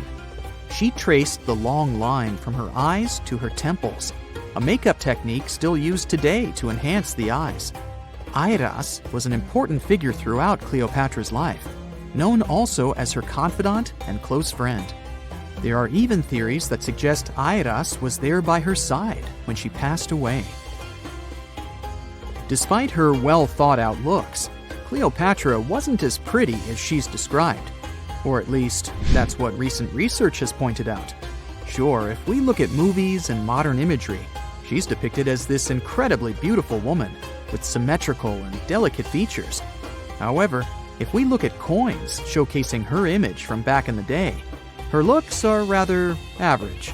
Her image on the coins might have been adjusted, too, to make the queen look stronger in the eyes of her people. So there is no trusted source available to confirm her image, but her description in most pieces of ancient literature speaks of her other qualities, like her voice and personality, not of her beauty. Cleopatra might have been the most famous Egyptian queen to this day, but she wasn't the first choice. She did have an older sister, Berenice, that was initially supposed to take the throne.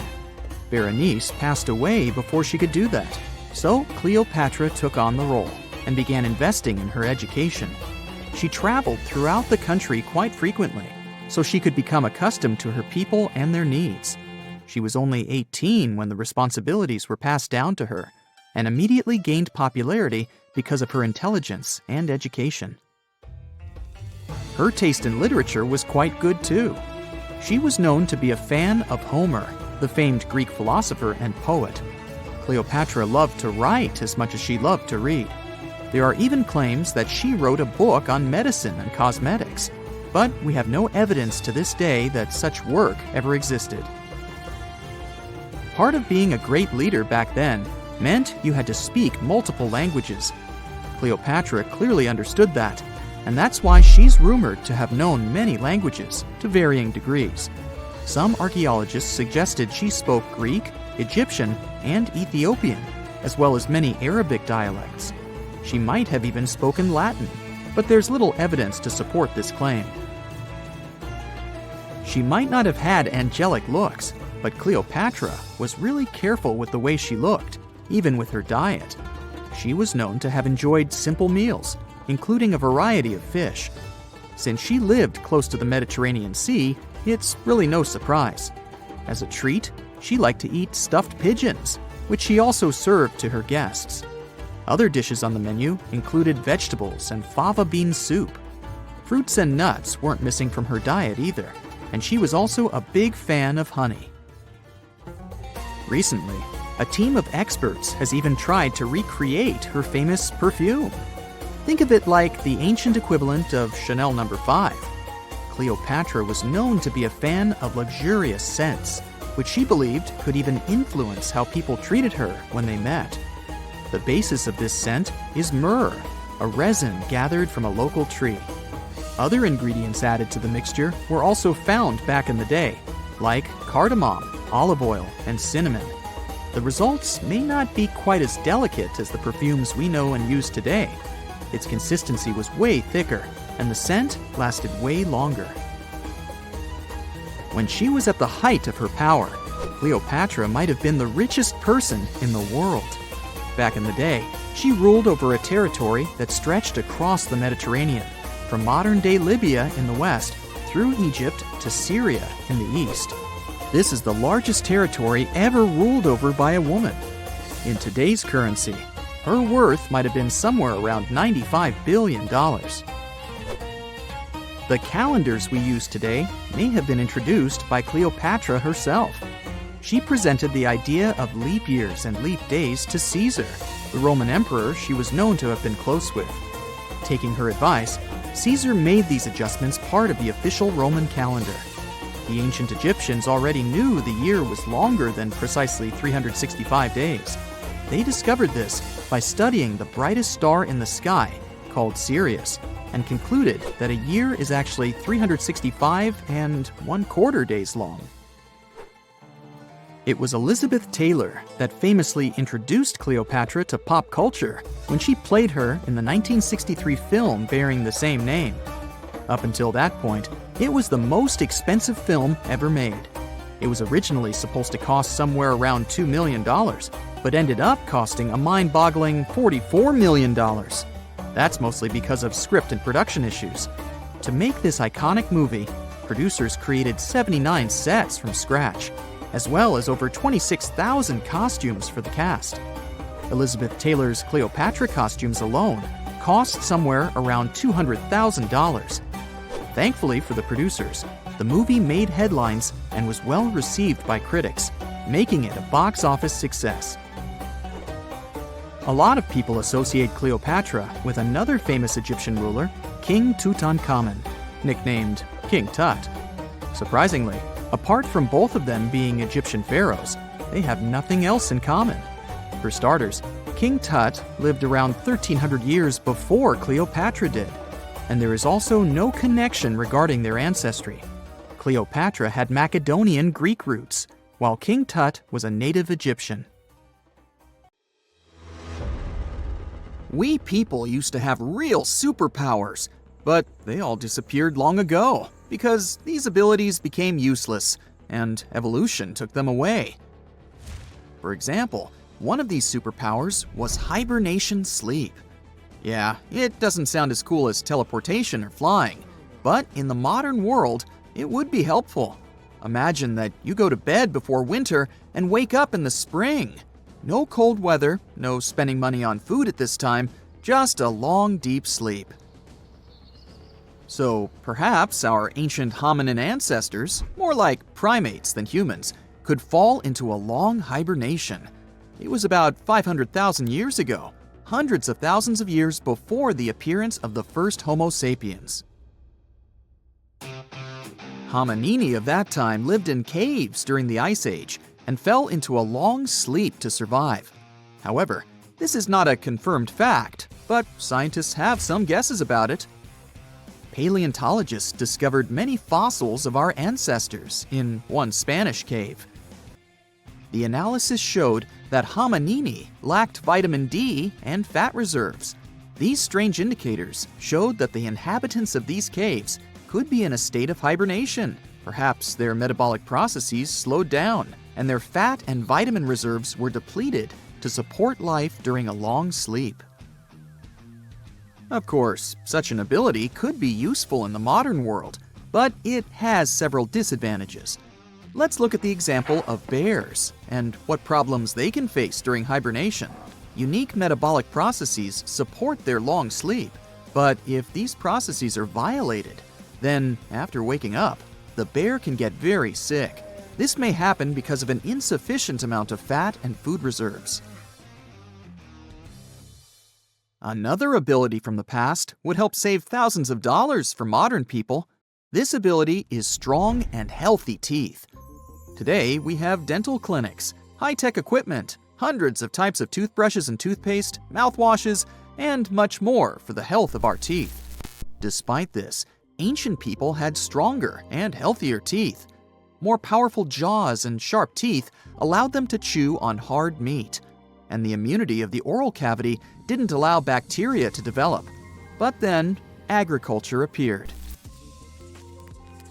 People started to eat grains. This added new species of bacteria to the oral cavity, weakened the jaw muscles, and provoked cavities. Teeth became more fragile, but they got the most severe blow when people discovered sugar. Sweets added a lot of problems to teeth health. Previously, teeth worked as a tool for processing hard materials, but then we began to eat soft food, meatballs, and fried chicken, and the strength of teeth became meaningless. Evolution took that away from us. Our ancestors were taller, stronger, more agile, and more resilient than we are. A couple of days spent in the fields while hunting mammoths were the equivalent of a month of regular training in the gym. People were not obese. They ate natural food and looked like athletes. But why were they taller? What influenced bone growth? Over the past 10,000 years, the changes in growth were most noticeable. But this trend has changed in our direction in the last few centuries. People have started to get taller. It's difficult to determine the exact cause of such changes. It can be genetics, environment, lifestyle, nutrition, or modern technologies. So, 40,000 years ago, Cro-Magnons hunted and gathered in Europe. They were better developed physically, thanks to this lifestyle. Their ancestors migrated to Europe from Africa, which was the reason for the tall growth. Longer bones were helpful for adaptation to the hot African climate, but after 30,000 years, the growth of people sharply decreased because of the onset of cold weather and the development of agriculture. Our ancestors went through times of famine, and their bodies shrank over time to adapt to a meager diet. In addition, living next to livestock provoked the emergence of new diseases. All of it affected the appearance of ancient people. There are almost no such problems now. You can eat healthy food, receive medical care, and take vitamins. All this allowed us to grow a few inches taller. But one change in the human body still remains a mystery. We have the most advanced civilization in history today. People become professionals in neuroscience and thermonuclear physics, create powerful computers, have access to all the knowledge in the world, and study the boundless depths of space. But for some reason, our brains have become much smaller than those of people who lived several thousand years ago. But how is this possible, given that people were engaged in agriculture, trade, and the manufacture of simple tools in the distant past? Then big cities, architecture, art, and technology began to appear. And all this time, our brain was shrinking, while humanity was moving forward. It lost a piece equal to 4 ping pong balls. The reason is not that people were more intelligent in the past. The volume of the brain is not related to intellectual level. It's possible that people's brains have shrunk because of collectivity. To understand what that means, let's take a look at ants. Scientists measured the brain size of some species. They saw that species participating in complex social systems had smaller brains. This means that if an ant interacts closely with other ants, sharing work with them, its brain decreases. Sharing duties with other species contributes to brain shrinkage. Its cognitive abilities are distributed among different groups performing different jobs. It seems like a brain unloads its working and thus becomes smaller. That is, if you live alone on an island, do agriculture, fish, and build a house alone, then your brain becomes bigger. But in a large society, where all these activities are distributed among many locals, the human brain is shrinking. In a sense, intelligence becomes collective. And at what point in time did human intelligence become as collective as possible? When writing appeared. It appeared about 2,000 years before the beginning of brain shrinkage. When people learned to write, they freed up a large memory area in the brain. They didn't have to keep all the necessary things and ideas in their minds. With the development of civilization, the collectivization of humankind grew. And then there was TV and the internet. We will discover how this affects our brains in the future. On the one hand, the volume may decrease even more, but on the other hand, we're surrounded by an endless stream of information. We don't know yet how it will affect the size of the brain. The collectivization of consciousness is only one of the hypotheses according to which our brain has increased. Another theory says that this happened because of the home lifestyle. The brain of a dog, cat, or other pet is smaller than their ancestors who lived in the wild without a human. When people started living in cities and spending less energy on getting food, their brains could also begin to shrink. In addition to the size of the brain, people have undergone many changes. Humanity now shows a huge variety in appearance, which the early Homo sapiens didn't have. In the distant past, they possessed the same physical properties characteristic of a particular region. For example, a short and stocky build was typical for people living in cold conditions. The body area of a small person helps to keep warm better. Also, the body area of a tall person gives off heat more efficiently, so people in warm African regions are taller. And in places where it's scorching during the day and frosts come at night, people can develop the ability to lower their body temperature without feeling cold and shivering. This phenomenon concerns the Australian native tribes living in the central desert. The environment affects external characteristics almost as well as genetics, and over the past 40,000 years, the speed of evolution has increased.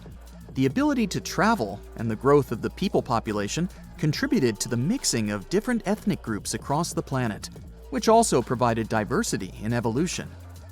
It seems like humanity still comes to the highest point of our evolution, and perhaps there are no limits to that.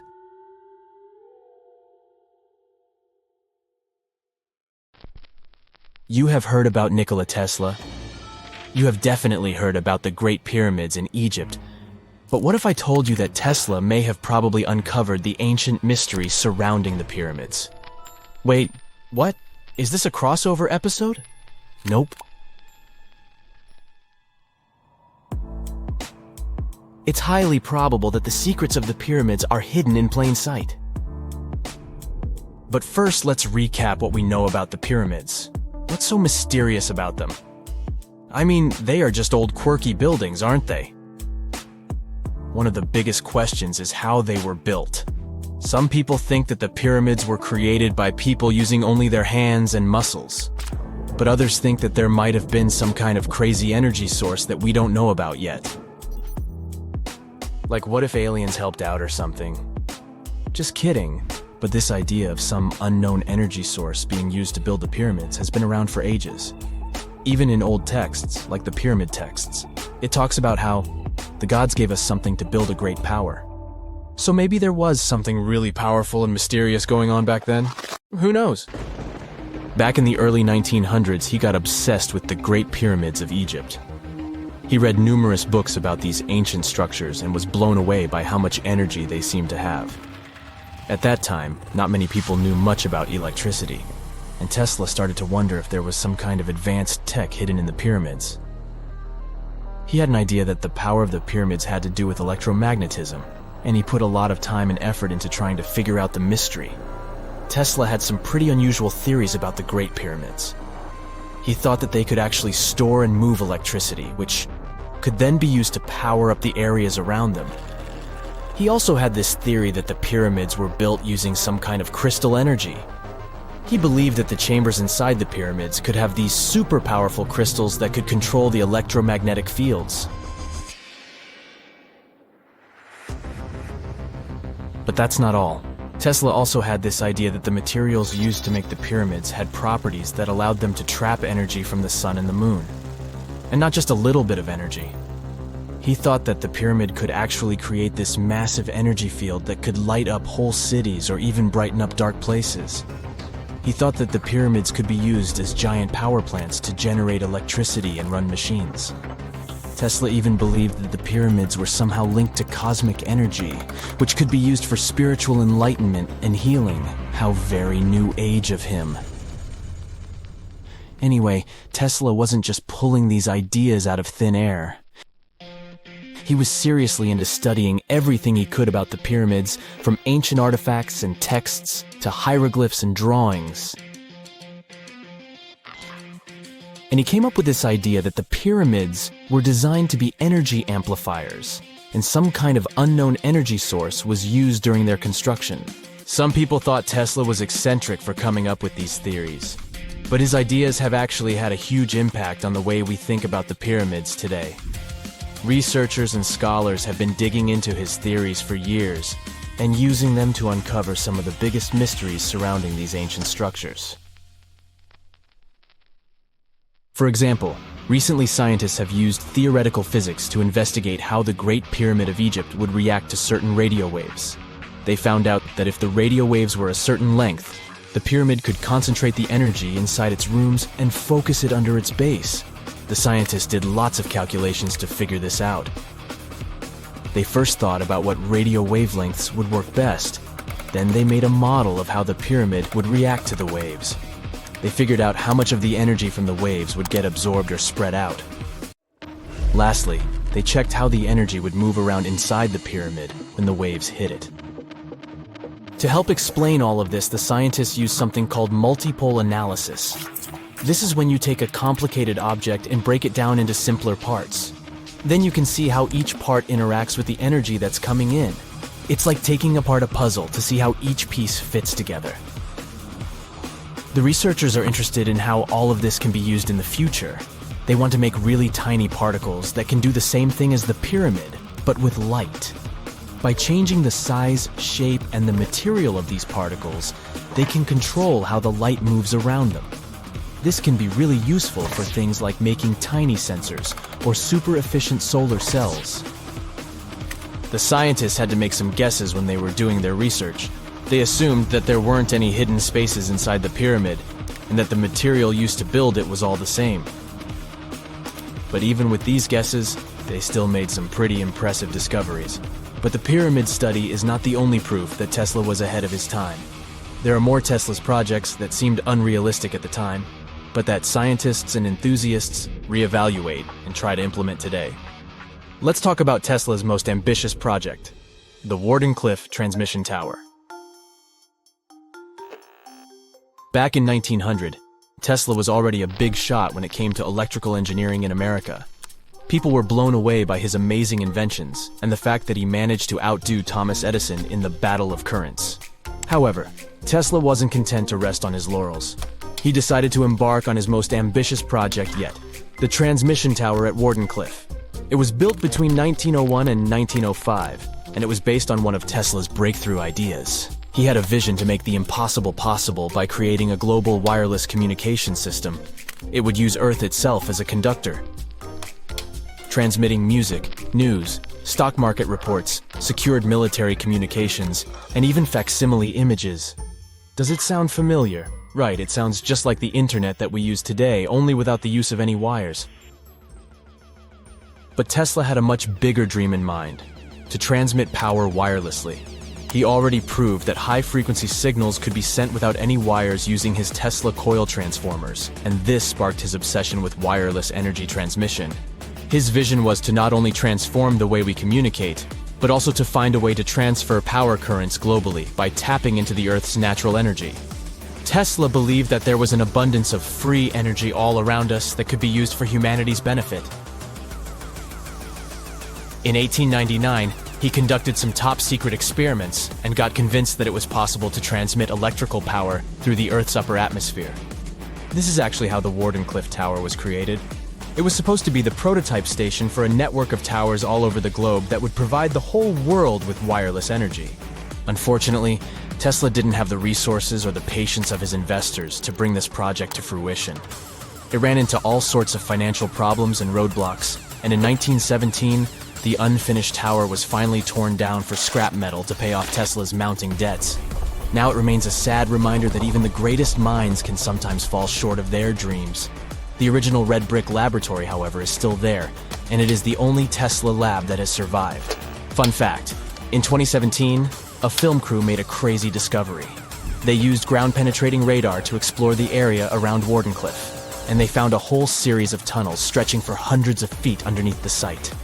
Nobody knows exactly what these tunnels were used for, but people have been speculating for years that they were part of Tesla's grand plan. Wardenclyffe, of course, is a major landmark for Tesla enthusiasts from all over the world. Who knows? Maybe someone will finally crack the mystery of the tunnels one day. But even if they don't, the legacy of Tesla and his amazing ideas lives on. Care to join me on a trip down memory lane? I have an extra seat in my time machine. First stop, London in the early 1900s. If you look closely, you'll see that this city already has electric public lights. Before that, people used to light their streets with torches or oil lamps. However, those things you see inside light poles aren't the modern light bulbs we use today. At that time, city lamps did not use light bulbs yet, even though they were already invented.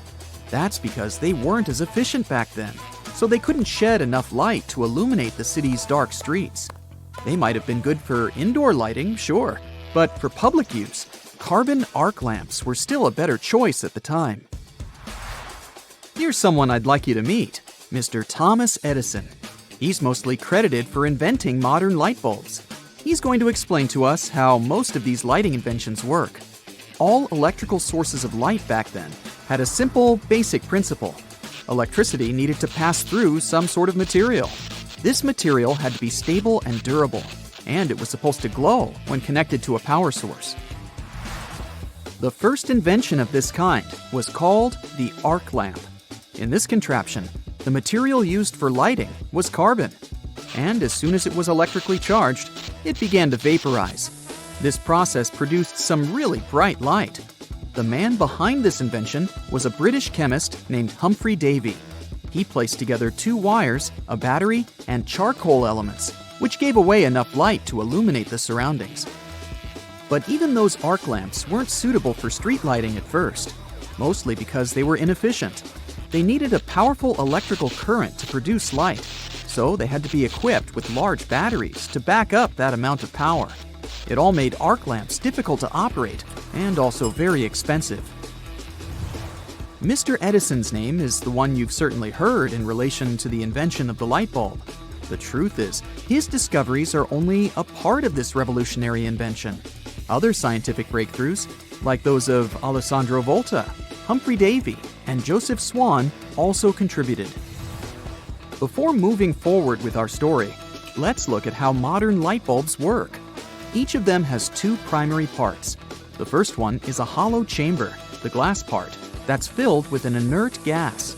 This type of gas is crucial because it does not interact with other chemical substances, creating something similar to a vacuum environment.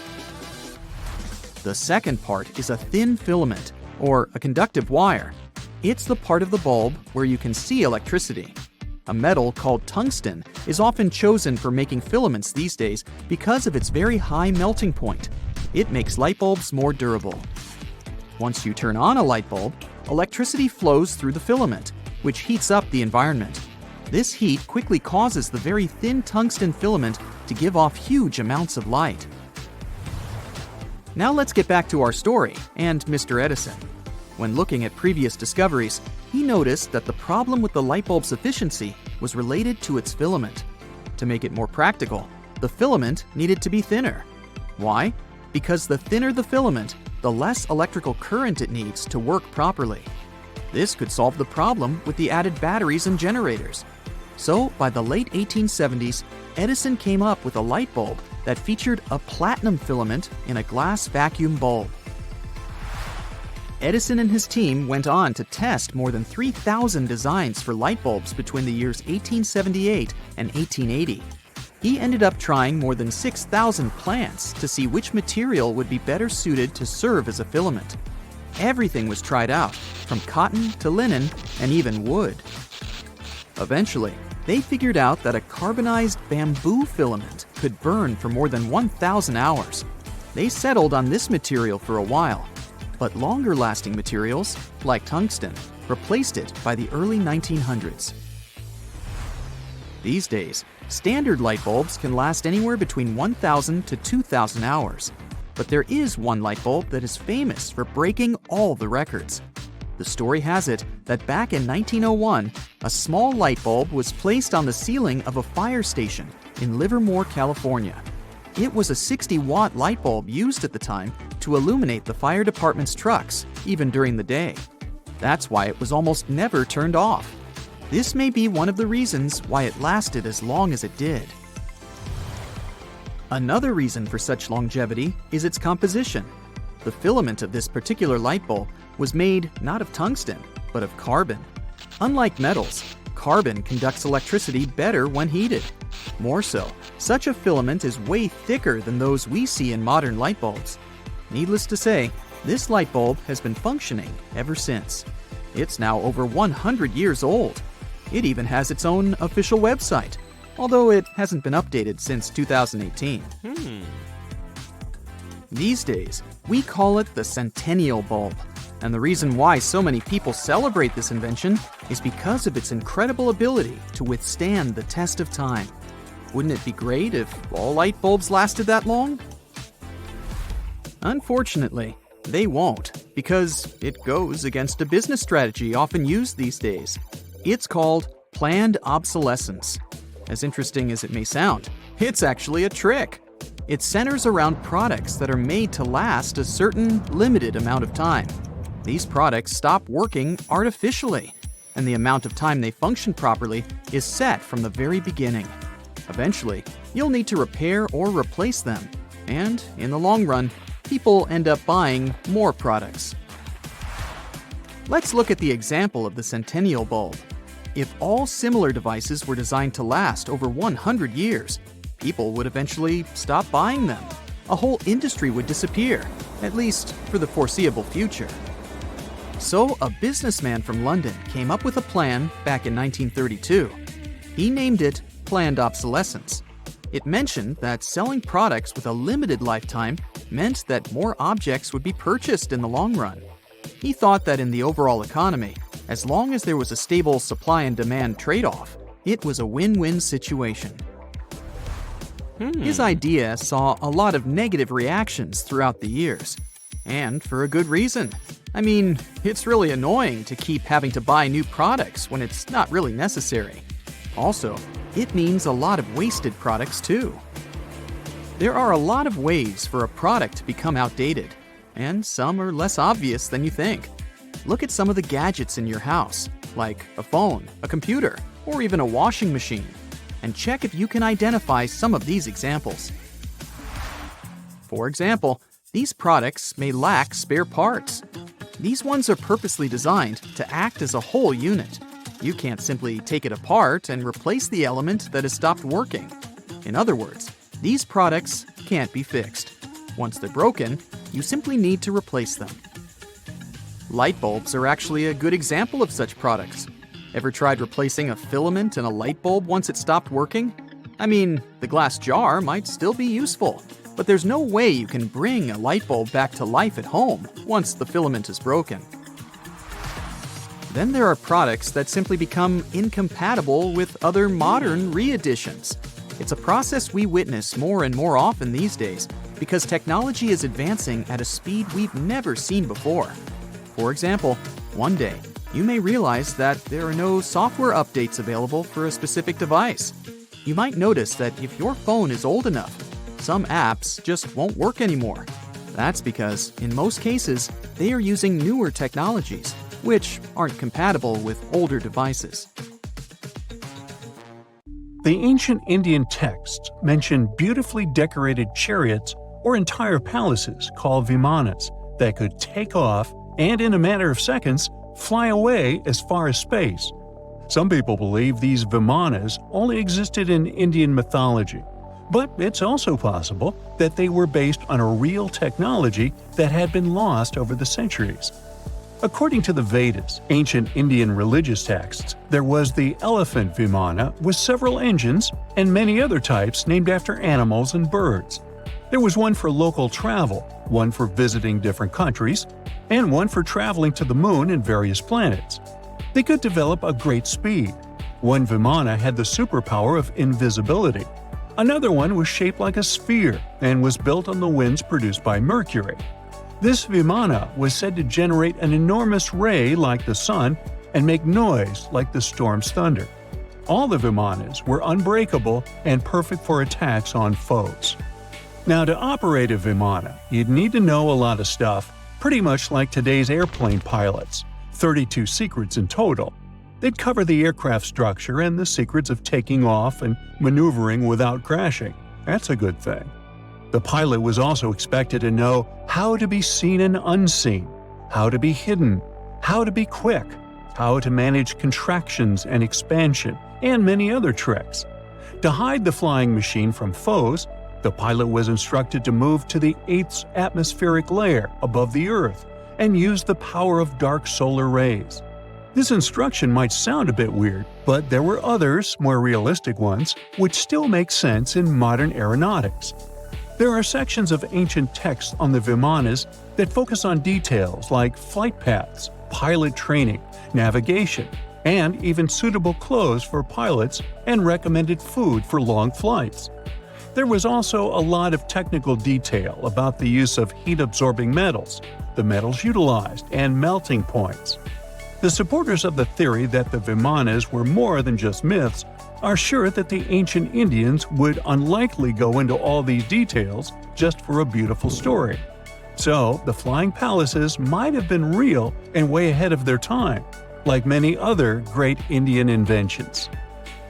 Back in the 6th century BCE, an Indian physician named Sushruta basically wrote the original guide to medicine and surgery. They even called him the father of surgery for his work. Sushruta laid down the details on hundreds of medicinal plants and described complex surgical procedures. He gave instructions on nose reconstructions and skin transplants from one part of the body to another. The original method of rhinoplasty, which involved taking a piece of skin from the forehead to reconstruct the nose, is still used today. But back then, it had a slightly different purpose than surprising your followers on social media. Those nose jobs helped out folks who had lost their noses as punishment for crimes or in fights. Now, you gotta thank an ancient Indian math prodigy for the invention of zero. It might not seem like a big deal, but without it, we would have no binary system and no computers. People before the 5th century CE were only thinking about some sort of a sign to indicate nothing. The invention made addition, subtraction, and other mathematical operations a whole lot easier. You can see the oldest zero in existence carved in the wall of a temple in Gwalior, India. The Indus Valley Civilization was using rulers in 1500 BCE and earlier. Made from ivory, these rulers were found during excavations in what is present-day Pakistan and northwestern India. They were widely used in architecture with amazing accuracy. They had units corresponding to slightly over 1 inch that were marked with precise subdivisions within 5/1000ths of an inch. The next invention is more of a concept than a physical item. Standardization is all about setting the rules based on a bunch of people, things, or interests. One of its cool applications that we've all gotten used to is standard weights. Whether you're using pounds or kilograms, you need these universal measurements for weight, right? For this, we owe a big shout-out to the merchants from the Indus Valley Civilization who lived around 4,000 years ago. They were measuring everything from food grains to fancy luxury goods using these standardized weights. And their weights had decimal and binary mathematical systems going on. They didn't have high-tech gear, but they pulled off some serious precision using complex calculations and even sand for construction. Their art of standardization made its way to Persia and Central Asia, basically becoming the global weight-watching standard. So, if yoga is your go-to exercise, you definitely have a personal reason to appreciate the ancient Indian geniuses. Over 5,000 years ago, during the rule of the Indus-Sarasvati civilization in northern India, yoga was first mentioned in the Vedas. Yoga was refined and shaped over the centuries until it grew into a massive teaching with over 200 sacred writings dedicated to this way of obtaining enlightenment. At the beginning of the current era, yoga got a new trajectory thanks to a Hindu writer who laid down a system of yoga in his text, the Yoga Sutras. It became a whole-body rejuvenation, a life-extending practice with poses that you are still doing on the mat today.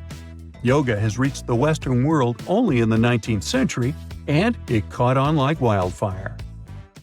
Chess, the all-time top game for intellectuals, is also an Indian invention. Its ancestor was called Chaturanga, and it was a strategic board game that started gaining popularity around 3,000 years before the current era. This early Indian version of chess was played by 4 people, not 2, and had 64 squares. Each player had 8 pieces, ranging from pawns to kings, bishops to knights, and there was no standard 6-faced dice. They rolled with an oblong one. Players facing off were actually allies, forming 2 teams based on the direction they sat. Chess, that we know and love today, was first mentioned in ancient Indian literature in a legend. It said that the wife of a villain called Ravana had invented the game to amuse him. Now, the word shampoo comes from the Hindi word, which means to soothe or knead.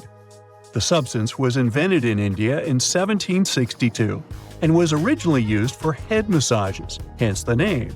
The first shampoo was made of natural oils and herbs. British traders fell in love with the idea and brought it back with them to England.